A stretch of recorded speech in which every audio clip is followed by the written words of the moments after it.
looking for something. A new way, a new understanding, a connection, some comfort. You've got questions, and Light on Living puts the spotlight on all the answers so you can shine. Lift and lighten the load of life's challenges and learn simple and easy ways to live a healthy, happy life. You'll gain insight and start to see things in a new way that motivates you.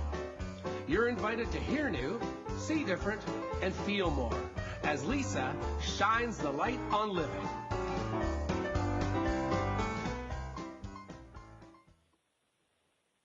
Hello, everyone. Welcome to Light on Living. I'm Light Coach Lisa, holistic nutritionist and life coach, helping to lighten the load of life's challenges.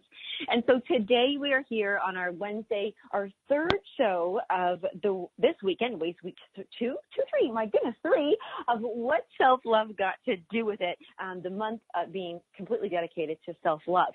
And I love that we're on the Wednesday, so we're going to give you some time to catch up until we start the next week on a Monday all over again. But today is a rather interesting and fun, a very fun theme, and it's all about embracing your own sexuality. And in my world, I think of the word pleasure, and I think a lot of women might even think of the word fear at first, or unknown, or So we have a very special co-author in the book, What Self-Love Got to Do with It, to share not just her own story, which will take you on twists and turns and all over the place, but really help you to reconnect and to just to accept, like you said, embrace your own sexuality. I mean, we're so busy making sure we know what other people's sexuality, identity is and all this and worried about somebody else, but what about ourselves? So we have I'm gonna reach you a little bit about our wonderful guest here, and her name is Alana, but I'm gonna call her Lana, and that confused me at the beginning. Dixon-McAllister, and Alana is the author, life coach, herbalist, and wellness advocate. Her passion lies with helping others achieve their dreams of a healthy lifestyle and mindset. She is big on making her community a safe space for adults and children to be able to express themselves with no limitations. Overcoming her battle with health issues like her lupus, depression, failed relationships, divorces, and mental instability, she was able to move forward and find the self-love she deserved. I love that word, deserve now, to grow in ways unimaginable. Life was not able to hold her back, but it swung her forward to a whole new level. Oh, I love that speed of that. I can feel it. Alana believes that by sharing her story, she'll be able to give the courage to the next women who may be struggling with where they are sexually in their lives, and building those up in need of just aiding as a stepping stone to find self-love routine that works for them. Alana, welcome so much to the show. Thank you for having me. Oh, I love that you, the word routine, and that word out of your whole little short bio there, routine, because routine means that we do it regularly, that it's in the schedule, that it's comfortable, that we flow through it. And what a great word. Right, because sexuality is not a vacation. It's not something we do just once a year. It's something that we need to do on a consistent basis. Oh, my gosh, I love that. Not a vacation. And you know what's funny is because you're right. Like, a lot of times people in a relationship, even 20 years, 30 years, then they go, oh, wow, when is the last time we were intimate? Or when's the last time, with just even another person? So we can get out of routine. Yep. So So I know we kind of really jumped into that because this is a big one. And why your chapter, very different from anybody else's, you really went there. You went there. You went with the body, the anatomy. I put in the post of it's from emotions to anatomy, because why with you, with self-love, why did you decide to focus on that area specifically?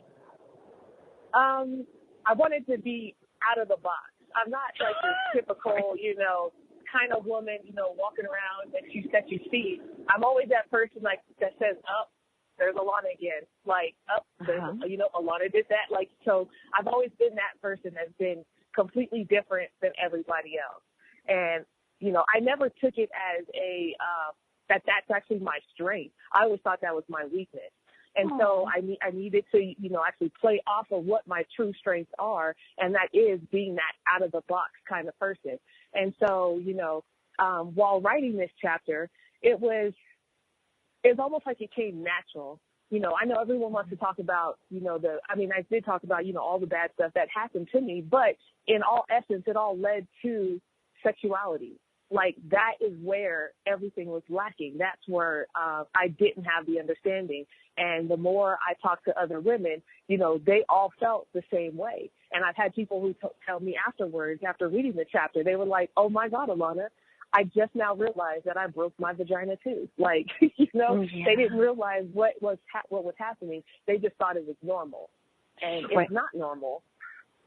You know what? I want to help the listeners, because not everybody's read the book, but they certainly should and could, and they should go pick it up at Amazon. It's what self-love got to do with it, and this is Alana McAllister's chapter. But when you say, that's what you say, the whole thing's about I broke my vagina.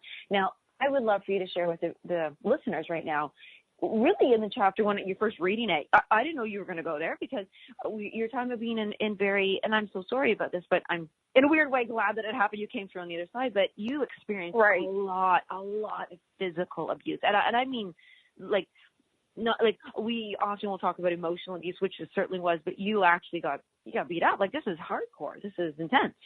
And I did for 3 straight relationships back to back. Yeah. Like, I do want to talk a little bit about that, because I think a lot of people don't even do that anymore. They just jump right into, well, you know, broke my heart, broke my spirit. But our bodies, this is about our bodies right now. And you were, your body was being broken, and sometimes people didn't even reach out to help you. No, it was because it wasn't them really not reaching out. It was me not accepting the help. You know, I felt like people didn't care, but in reality, I removed myself from everybody else so that they didn't have to ask those questions, so that people did not know what was going on, and I kept it to myself. And by hiding it to myself made me feel like I was going crazy, because I was harboring all this stuff on the inside. Like, I lost my drive to, like, everything. I didn't want to cook anymore. I didn't want to be around people anymore.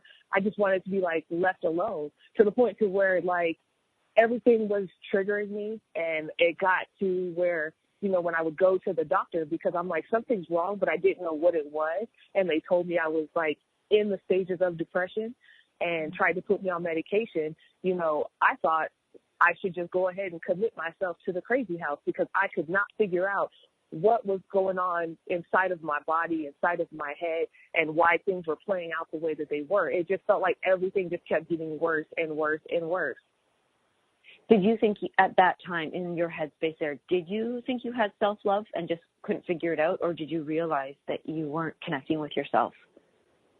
I had none. I had zero, because I was so into, like, listening to my exes telling me that I wasn't anything, that I would not amount to anything, that, you know, that even though that they loved me, that, you know, they still were going to do whatever it is they felt, you know, they wanted to do, whether it was be with other women or do drugs or whatever. And, you know, when it came to me, it was like, if I catch you with another man, I'm going to kill you.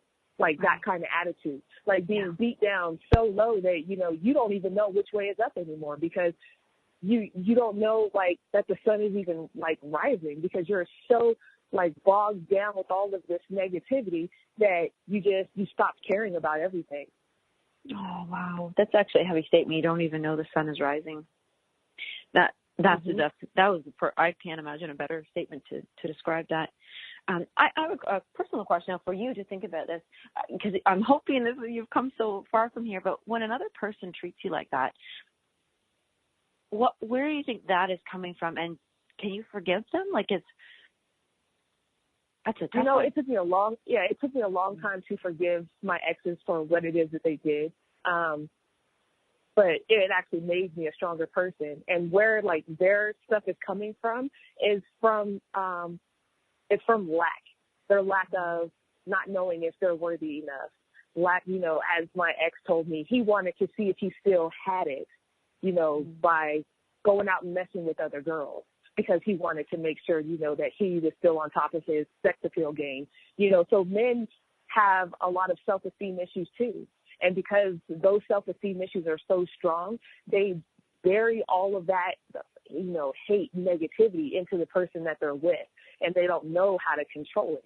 You know, so, I mean, it's not really, I mean, it is their fault, but it's also not their fault, because no one taught them to love themselves as well.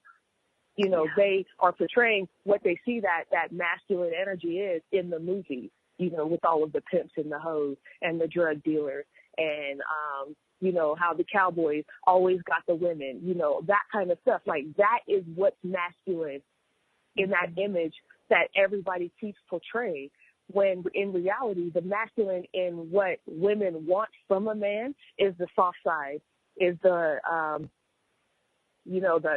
comfort that they can give someone, their openness, their willing to communicate. That's what we find as being masculine. But they don't see it in that way because that's not what society has taught them.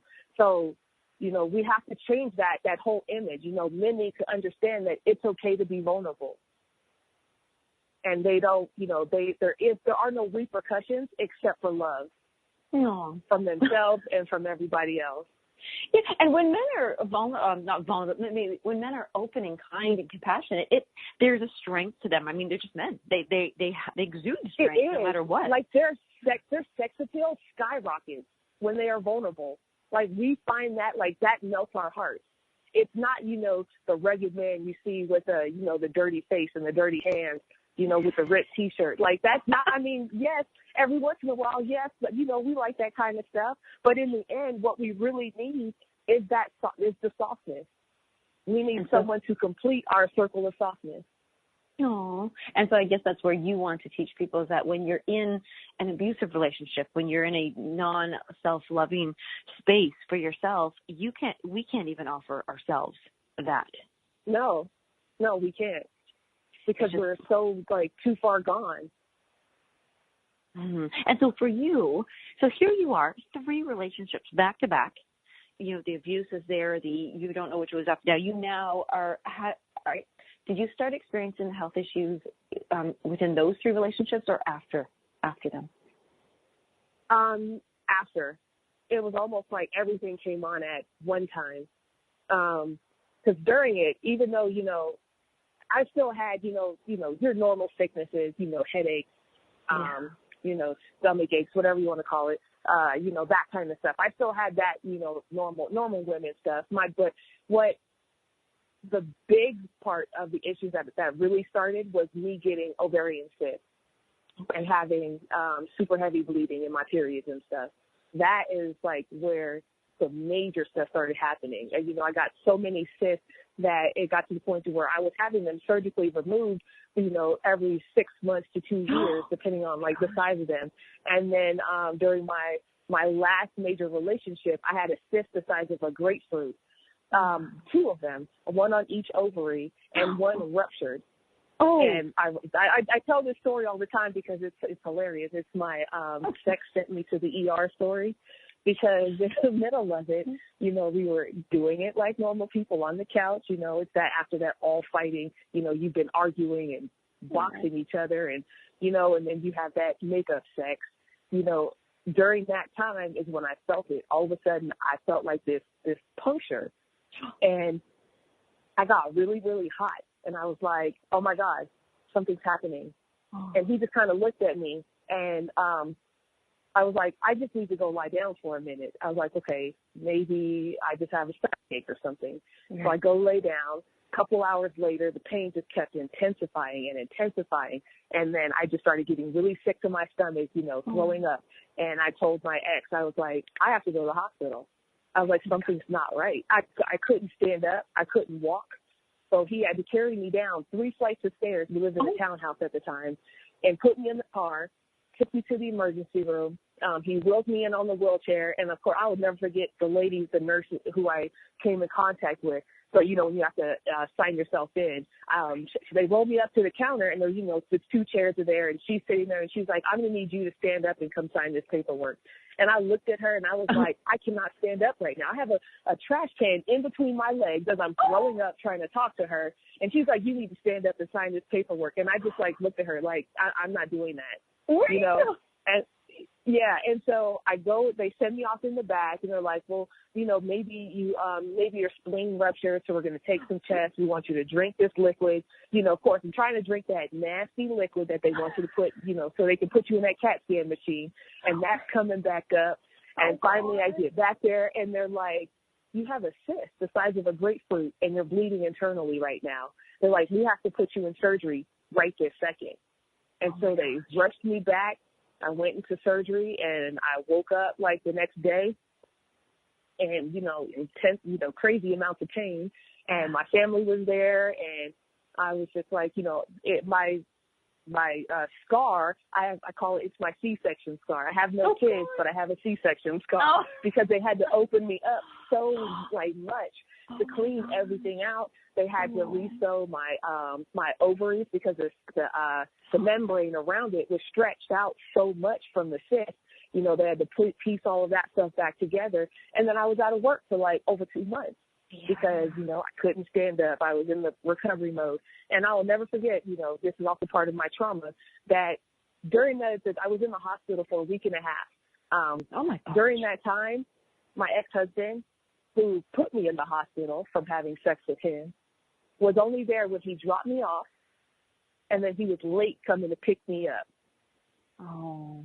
And in between there, I never saw him. He barely answered his phone, so I'm going through this life-changing event, and the person who's supposed to be my husband at the time is nowhere to be found. So that puts a toll, right there on my self-esteem, because I'm like, well, if I'm in the hospital and I'm not even worthy of the love and the care that, that I should be getting, then what am I, that's trauma alone is just crazy. With that, because we'll end up going to commercials in about 20 seconds, there's something huge about this. And I want to come back and talk about how sometimes those most traumatic and very difficult periods that we're going through, they end up being the gift. And you're probably given that space from him and that intensity of him not being there to realize your own, you get to go through your own thoughts. So we have to scooch away, but when we come back, I want to see there. So sometimes there's gifts and things that seem horrendous.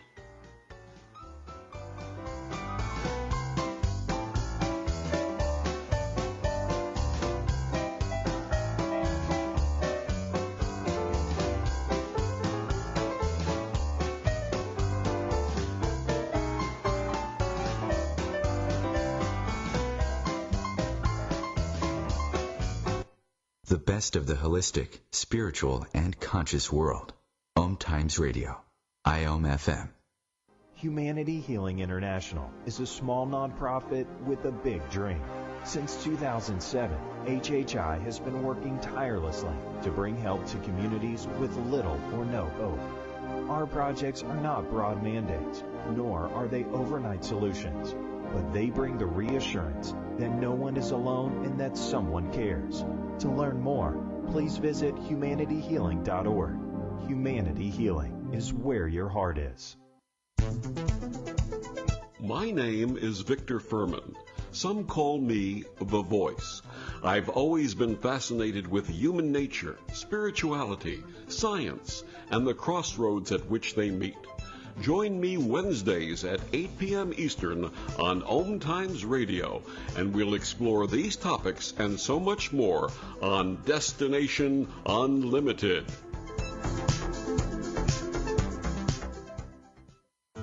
Enjoy passive income benefits while creating a cottage experience for others.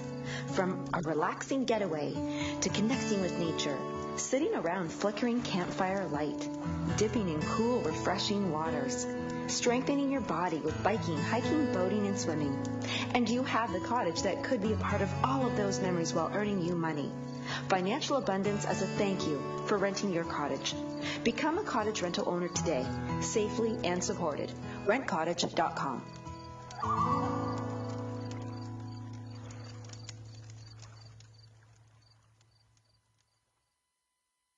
Welcome back to The Cat Show. Up next, we have Nico.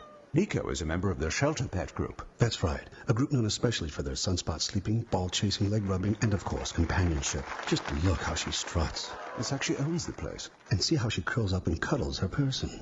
The pitch on her purring is simply perfect. Nice one. Fantastic cat. But really the best way to know an amazing shelter pet like Nico is to meet one. Visit theshelterpetproject.org today. Adopt. Brought to you by Maddie's Fund, the Humane Society of the United States, and the Ad Council.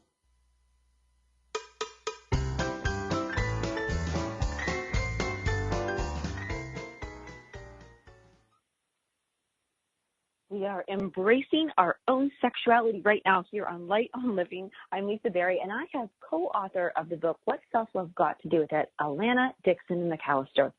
And as we were just, I hate that you have to relive, that, but I'm so happy that you tell the story. And we've left you off at the hospital here and saying how, for a week and a half. So as one thing I'd like to ask you and say is, during anybody's time of healing, self-love does have a big role. Like, if we don't feel that we're worthy, sometimes we subliminally tell our body, like, don't bother healing because you're not worth it. So how did that play a role in your healing, like, while you were there thinking those things?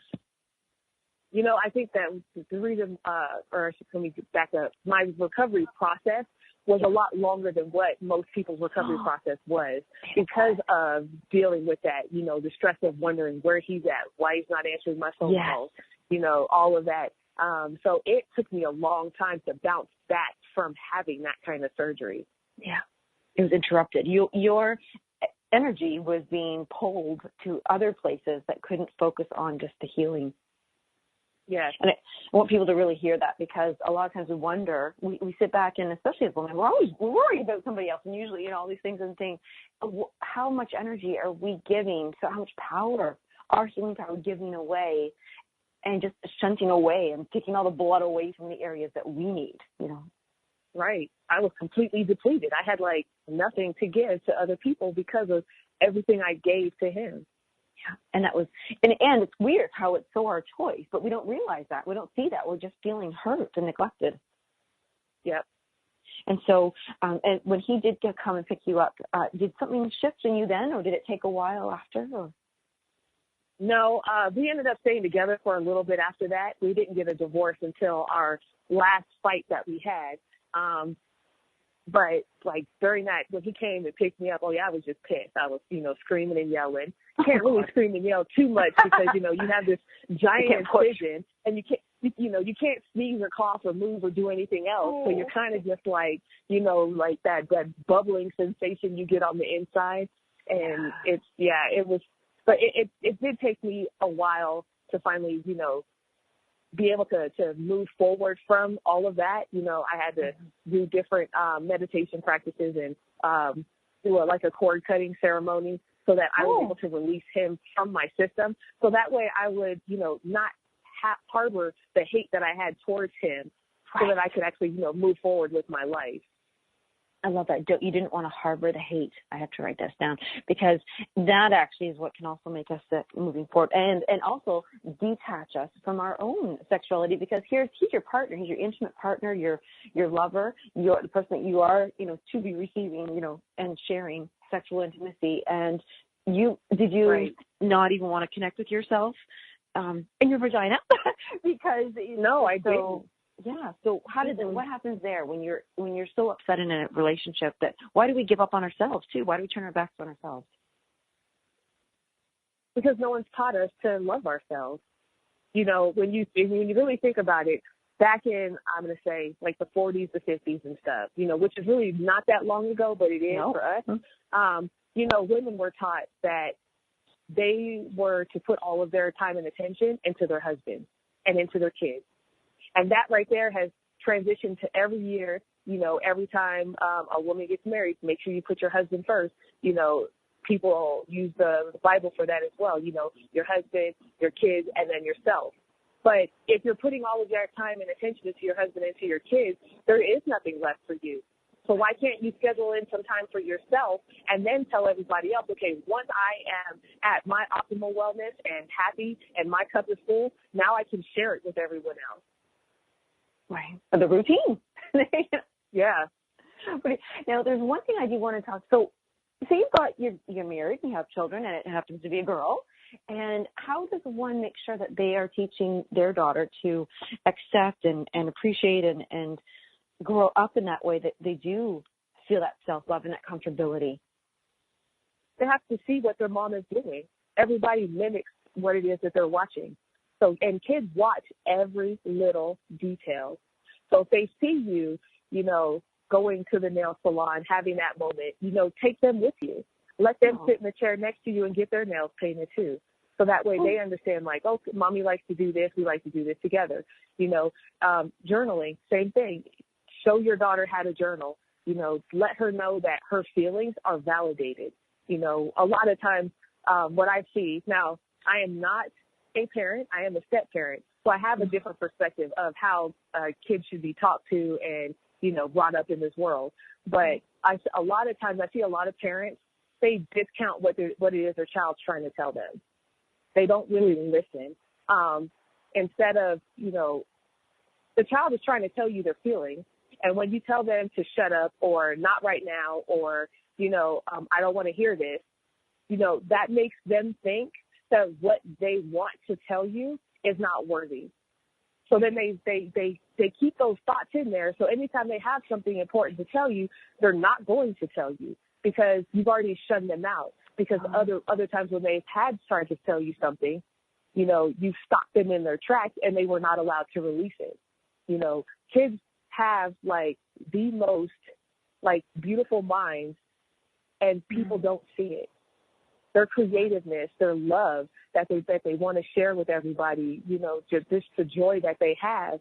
And kids nowadays are walking around miserable because they have no release, because they see that their parents don't have a release. So they don't know how to change that cycle. So it starts from that infant stage telling the kids, I want you to trust me. And I want you, regardless of how it is you're feeling, express how you're feeling to me. Let me know so that we can correct it. Maybe it's something that, that the parent didn't know that they were consciously doing. Sometimes that's what I'm thinking. Yeah. Because I'm thinking that's mighty, if you could highlight that. I think a lot of times the parents don't even realize. They just don't know that they're doing that. No, because it's that generational programming. We do exactly what our parents did, instead of trying to find out what works best for us now. That's interesting. Yeah. Because we are in a different world and it's a different way to connect and there's more options of ways of connecting. And I do want to go back into, so the cyst was huge enough. I mean, do you still get the cyst? No, I don't. I had to change like a lot of my lifestyle from, moving to a completely different city, which was like by a fluke accident. And, just finding peace within myself. So do you think it tied to your self-worth and your acceptance? It did, because I grew up as a military child, and I never felt like I was in a place where I belonged, because I was always trying to fit in with other people. Everybody, I joke about this all the time with people. When people post on Facebook and they say, oh, how long have you known this person or this person, or, what is it, like, what is your hometown? That big question. Where's your hometown? And I'm like, I don't know what my hometown is. I'm like, I've lived from Hawaii to New Jersey, and they've always been like, increments of like 2 to 3 year time spans. And so I never felt that place anywhere, so I think that disconnect alone had a lot of reasoning why I had issues connecting with other people, because I was always trying to fit in with what these men had in store, not for what I needed, because I never felt grounded. So do you think it's possible to move around a lot but find that grounding and home within ourselves if we were taught and supported? Yes, I really do. Had I been taught that, home is where you make it, not, what you're trying to make it be, I think my attitude towards a lot of things would have been completely different. But in retrospect, me moving around a lot as a child also helped me, because I'm able to make friends easily. I talk to random people all the time. It's like, do you know that person? I'm like, no, I just like to say hi. Like, stuff like that. And I get people are like, how do you just go up and just start talking to people without like being so nervous about it? That's what I was forced into. Practice. So it just comes natural now. Oh, I actually love that I said that. Practice. And you know what? Everything that we practice and get comfortable with just doing over and over. And every time you do something, you get a little bit more comfortable. You get a different response. And that comes with about loving ourselves too. If we don't stop to get to know ourselves and practice getting to know ourselves, it's just not going to happen. Yeah. And so, yeah, and like I wrote in the book, if you do not know yourself and love yourself, you can't teach other people to love you how you deserve to be loved. Yeah, that is so true, because you don't even know. If we don't know what you want for dinner, how can you order anything? Exactly. You're going to sit there and be hungry. Oh, no. I just don't know what I want. My gosh. No. And so moving into all the levels that you'd had, so you have lupus, and I didn't know that. So that was shocking when I read that. I was like, what? No. And that's not autoimmune as well. Yes. Do you live with, how do you manage with that right now? Right now, I'm on medication for it. I have my days where it is bad, but I also have a lot of good days. I like to say, not one moment doesn't make your whole entire day bad. It's just that moment, and then we learn to move on from it. So even if I am having a really bad day, I still am a happy person. I may not be like myself at 100% of what I would like to be, but I know that everything else still matters, and I'm not going to sulk about how much pain I'm in, or how my body's reacting to whatever it is I decided to eat. It is what it is. I guess I'm accustomed to having it right now, and so I don't see it as a hindrance. Good. It's almost like it's just like it's there. It's almost like when you get a regular headache, you take some Tylenol, and you're just like, okay, but now it's just to the point to where when I have a flare, I let people know so that they know how to work with me, instead of me fighting against them. Why things aren't working out the way that they should be. I like that you just let them say, you could be very honest and say, look, this is what I'm going through right now, and this is what would be best for me. Hopefully it works for you, because then they've got to respond. Because you're with your husband now. You're with somebody, and you've got to communicate with him what's going on. Exactly. And he can tell, he knows. He can tell in my body language or my demeanor if something is starting to happen, when my body starts shutting down. And he knows when he needs to step up stuff with what's going on in the household versus or backing off or giving me space when I may or may not need it. Right. So you have this man, and your husband, and your family, and you have all this, and you've got your sex drive back, I'm going to assume. Yes, I do. And so how do you go from such a place where in the hospital, cysts, and you're feeling broken, and you have no drive for life, to you've turned it around. You've come a big way. Where's that jump? It took that in-between moment of somebody just basically like recognizing me for me that I had never seen before. Someone talking to me, telling me that, that I am beautiful and that I am worthy, stuff that I never believed of myself, and just like when you look at somebody in their eyes, you can see the love that they have for you, and that was extremely comforting to have. And it just almost like it just turned on a water faucet. It was just weird. It's like somebody just decided to WD-40 my life and was like, oh, it's time to turn you back on again. So I wasn't stuck in that off position. But it did. It took somebody else to see the worthy in me for me to have the gumption to see the worthy in myself. Were you looking for that, or did that just happen? No, it just happened. I wanted to be like left alone. I thought I was going to be that woman that lived in a one-bedroom apartment by myself for the rest of my life because men ain't nothing and all that kind of stuff. So it was one of those like kind of moments like, oh no, like every man turned me off. Anytime somebody smiled at me and I'm like, why are you looking at me like that? Like that's the kind of attitude that I had, and wait, here's a question though. If you're in that state though, if you were in that state about, okay, every man turned you off and don't look, what are you doing looking at me like that? But were you in a place though that you were now getting comfortable with yourself and satisfying yourself and being okay? I'm just wondering if that was the vibration that came up and you were in alignment with self, and that's what attracted. No, I actually started masturbating a lot more, since we have to be completely honest, because that's where my self-pleasure came in. And it got to the point to where I was overstimulating myself. That, you know, which is also my other term of how I broke my vagina. Because if you masturbate too much, your body will stop.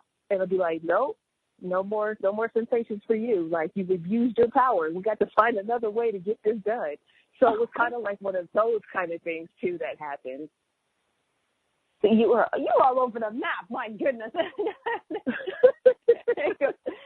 And so, and how long was that you, like, was it years or? No, just a couple months. You know, it got to the point to where anytime I tried to do it, it just was not satisfying. Okay. It's like so when you eat too much ice cream, you know. Yeah, you eat too much ice cream, you become sick of it. Yeah. And you don't want it anymore. And then you have to wait, like, you know, 3 to 6 months or something, and then all of a sudden you're like, why did I stop eating this? Like, this is delicious. Like, you almost forget about the reasons why you stopped eating it in the first place. You know, it's so interesting that we have that. We just, the word pleasure again coming back in, and embracing your own sexuality doesn't mean constant pleasure, but there's pleasure to it.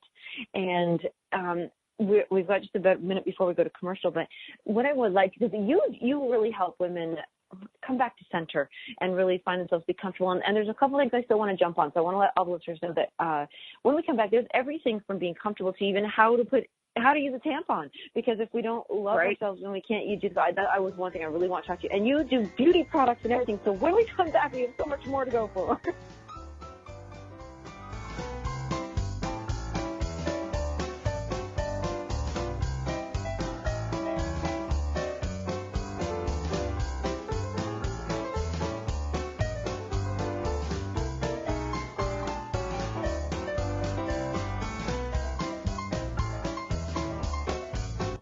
The best of holistic, spiritual, and conscious world.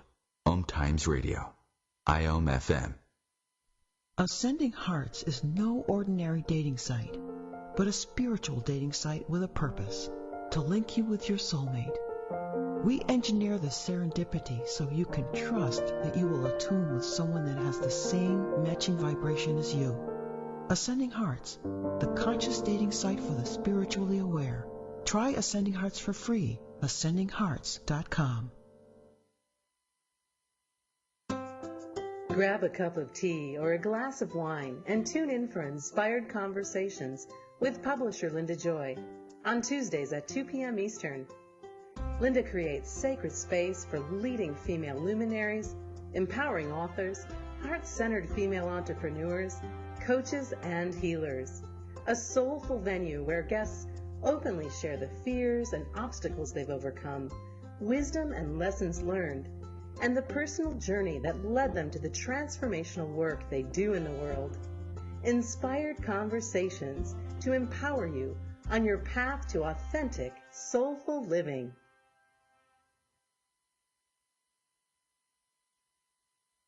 So I'm a cat, and I just moved in with this new human, and she's got this little toy she's always playing with, all day long. Tap, tap, tap, tap, bloop, bloop. She can't put it down. There it is. Oh, and get this. She even talks to it. Last week she asked it for Chinese, and guess what? Egg rolls showed up. Like magic. Humans have cool toys. A person is the best thing to happen to a shelter pet. Be that person. Adopt. Brought to you by the Ad Council and the ShelterPetProject.org.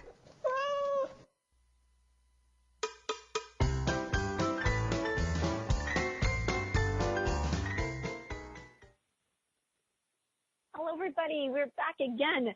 We are continuing on with Alana Dixon-McAllister, and she's a co-author in What Self-Love Got to Do with It. And we're going outside of the box, not just inside, because we're not just talking about emotions and feelings. We certainly are, but we're talking about the body and embracing your own sexuality. And it's not always just sexuality itself or pleasure, because Lena, when you and I were speaking before, it's so interesting. I mean, every woman, girl, gets a period at some point, and we've got to check things down there. We got to do things down there. I mean, even right when it comes to breast examinations for lumps and things like that. So there's a health health issue as well. And if we are not comfortable and we avoid these things, that's trouble. This is not self-love. And so talk a little bit about that, about the extremes of which women can get themselves into trouble if they're not comfortable.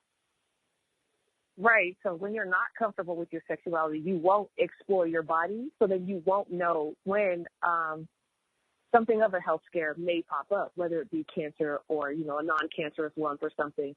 A lot of times, like when we were younger, we were taught that girls are not allowed to touch their bodies, which is wrong because, you know, we need to be able to explore ourselves. Boys are allowed to be able to explore themselves all the time and no one bats an eye, you know, so we need to learn how to be comfortable with touching our vagina.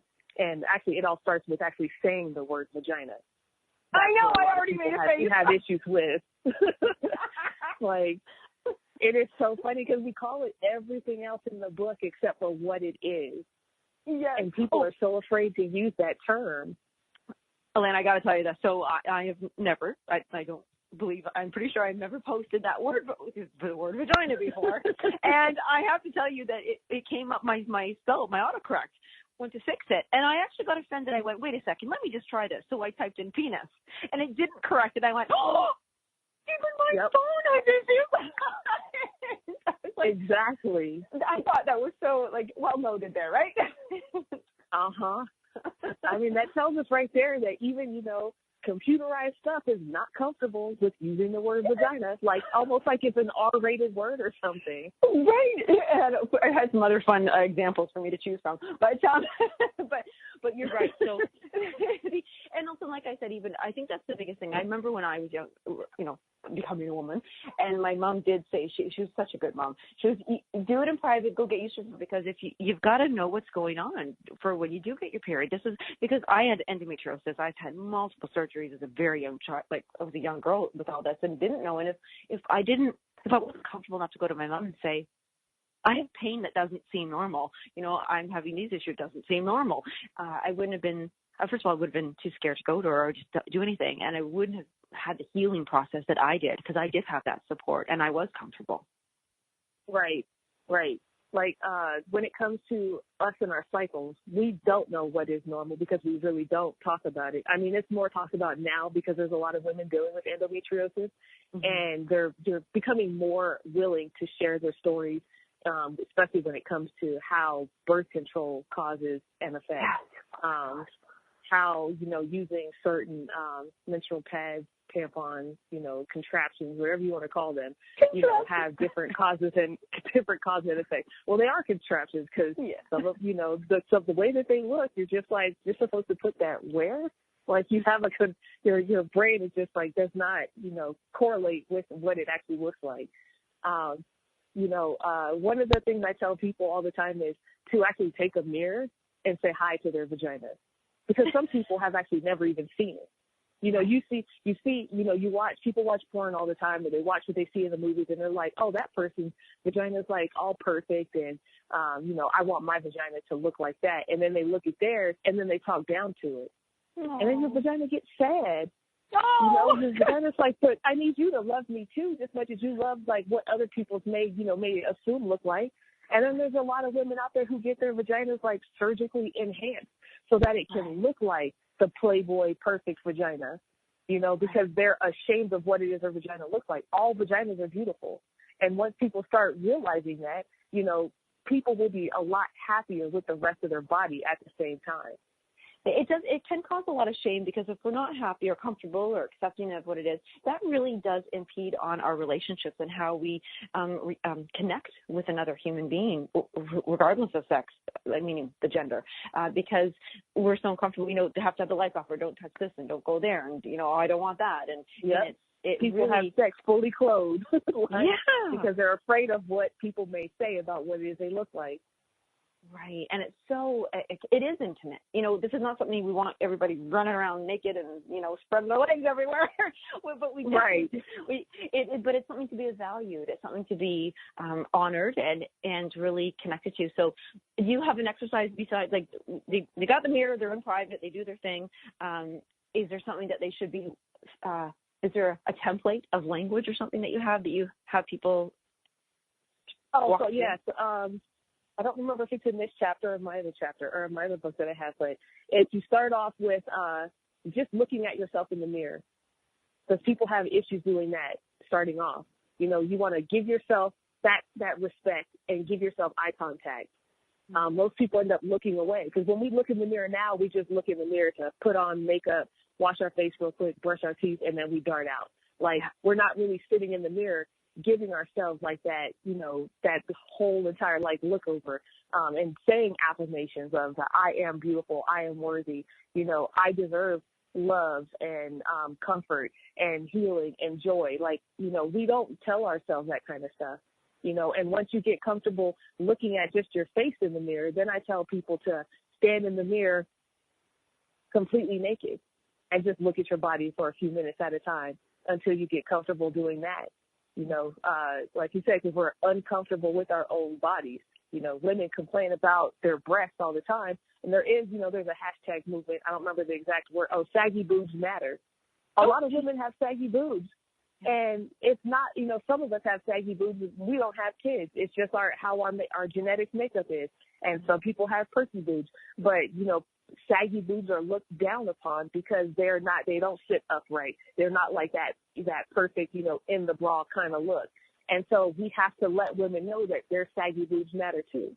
I did not come up with that hashtag. I think it's actually a lady up in Canada that might have did that, or another country. But, you know, letting women know that they can look at their body and be one with it. Like, you know, every part of them, every essence of them is exactly what they desire. They were meant to be this way on purpose. And when you connect with that, and when you appreciate and value the boobs or how they look or are, then when you're comfortable, then you will attract that partner if that's what you want, you know? You do. You stand up taller. Like, people start noticing you more. You know, you don't walk around with your head down. You feel more comfortable being out in public. You know, a lot of times people don't give other people eye contact because they're uncomfortable with what they look like. Right. So just that kind of acknowledgement, standing up and just walking with your shoulders held back, your head up high, and like, I like to use the term sashay, and sashay, you know, down the street with pride. Yeah. And people are wondering, like, what is she drinking? I love that. Like, you know what she's got going on. Self-confidence drink. Yes. Right? It's what I on my emails when I send out to people, it says shine, sparkle, and sachet. You want to shine because that is your light. You are the light that brings the joy to the world. And then you sparkle because you are the pizzazz. Like, everyone should be sparkling in their lives. This is your prime. This is your essence. This is your right now moment to be who you are and be who you want to be. And sachet, switching your hips, letting people know that you are the shit and that you deserve the attention that you require. Like, that's, you know, that's the kind of mind frame that we need to have.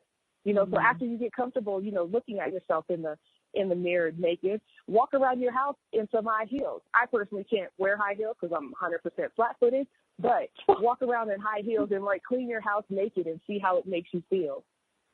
You know, like, it's one of those like, you know, boost and empowerment boosts that you get. And then after that, you know, then you can sit in the mirror and talk to your vagina. Tell your vagina that you're sorry for neglecting it. Tell your vagina that you're going to take care of it, that you love it, and that you want more for her. Like, become connected to it, understand it, like, understand the folds, understand, you know, the dimples that you may have, understand every part of it so that you can become one with yourself. Yeah, I love that. And that might take some time, and it will be a process, but it's about a routine. I'm going back to your word there. You just reminded me of this funny little story. I don't have children either. I have cats. Those are my babies. But my sister has two little, not so little anymore, I guess, but they're two little girls.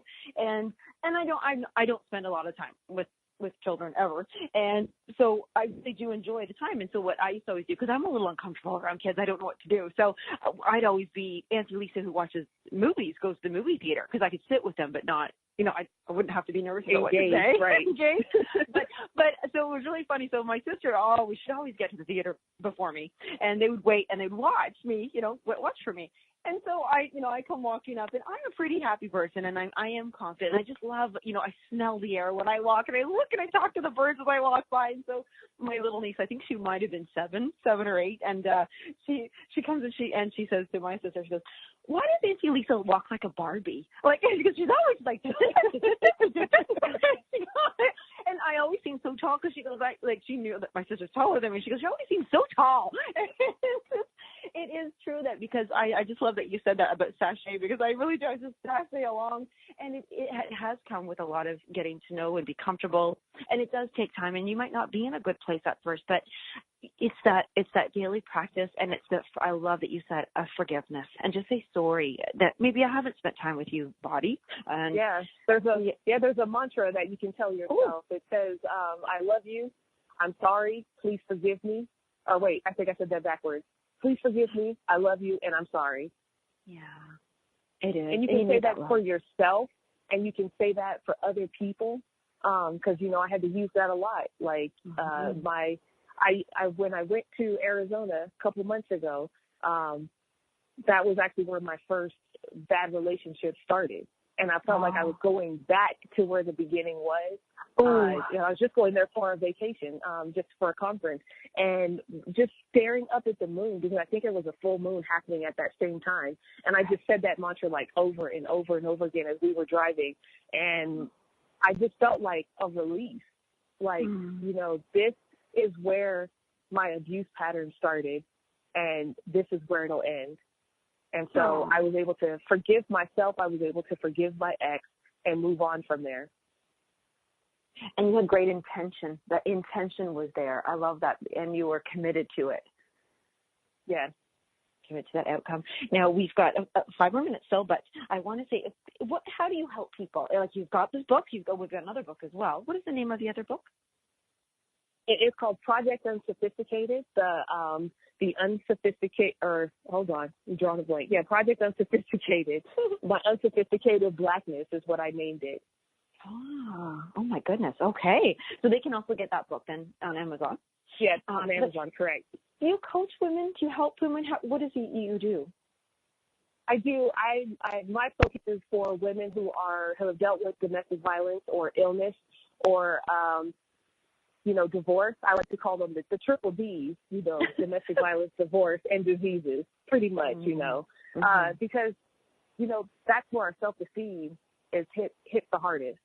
Yeah. When we are stuck in those kind of ailments, it's hard to bounce back from that unless you have someone who's on your side, unless someone who's actually been through that before can help guide you, to, give you like the comfort that it is that you're looking for, and give you, just little cues. We don't have to tell somebody exactly what to do, but we can give them bits and pieces of peace within those moments so that they can actually see the light that they deserve.